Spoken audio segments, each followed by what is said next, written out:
Hello, this is Ricky with Service Guide. Today I'm going to show you how to reset the service light or the service indicator on a Mercedes SL. So for step 1 you want your key to be in position 1, so you just want to turn the key one time.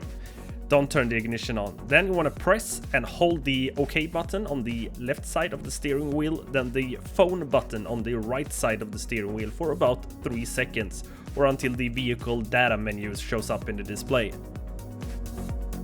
So now we're on step 2. Now you want to scroll down to Assist Plus with the down arrow at the left side of the steering wheel. Press OK to enter. These are the buttons you will use in the next steps as well.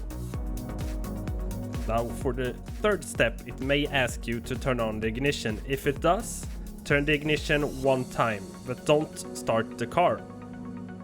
So now for step 4, it may say how far overdue your service is. If it does, press OK to get to the next menu.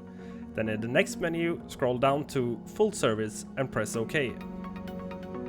Now for step 5, it may say which service points that are active. If it does, just scroll down with the down arrow and press Confirm Full Service and press OK. So now we're on step 6. It's going to ask you which oil you used. If you know the grade of the oil you used, press in the right option here. Otherwise, just select the first one and press OK. Now it's going to ask you if the service was carried out. Scroll down to the Yes option and press OK. Your service light has now been reset. Thank you for watching. I'll catch you in the next one.